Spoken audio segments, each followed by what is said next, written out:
Once upon a modern screen, in a tale as old as time, or at least as old as dial-up, we find our heroes and villains not in capes, but in cables and conglomerates. Enter the world of telecommunications, a realm where personal touch is as archaic as a flip phone at a Gen Z party. The absence of nuanced regulation, our telecommunications titans rule with a binary fist, reducing us, their loyal subscribers, to mere numbers. Each customer, once a bastion of unique preferences and needs, now reduced to a statistic in their algorithmic epic.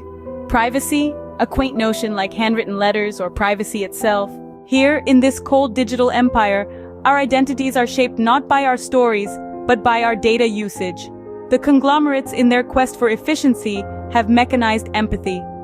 "Please hold, your call is semi-important to us," they drone, as we navigate the labyrinthine maze of their customer service. In a world devoid of human-centric understanding, our cries for simplicity are met with layers of complexity. As public frustration mounts, so does the march towards a more mechanized ethos. Remember when a service charge meant a smile and a handshake, not an algorithmic surcharge for breathing?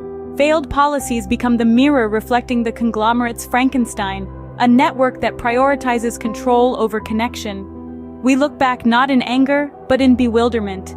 How did our desire for faster downloads lead to downloading less empathy? Empathy in these digital dominions is as rare as a buffering YouTube video in 2024. The result?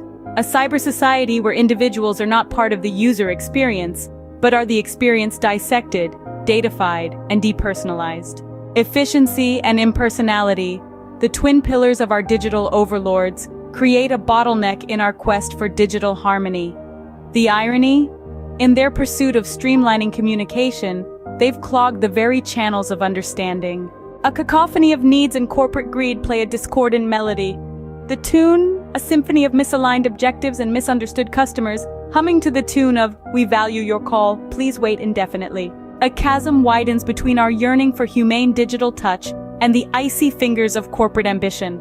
The digital landscape becomes a cold tundra where empathy freezes in the shadow of profit margins. Society's need for digital warmth dances awkwardly with the mechanical waltz of corporate efficiency. It's a dance of disconnection, where the rhythm of compassion is drowned out by the clanging of cash registers. Here, in this dance of disconnection, each sector society, conglomerates, control mechanisms, moves to its own beat, disjointed and disinterested in the human touch.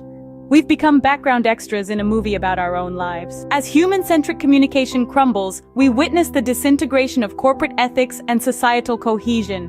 Welcome to the dystopia of the digital age, where your Wi-Fi signal is stronger than your human connections.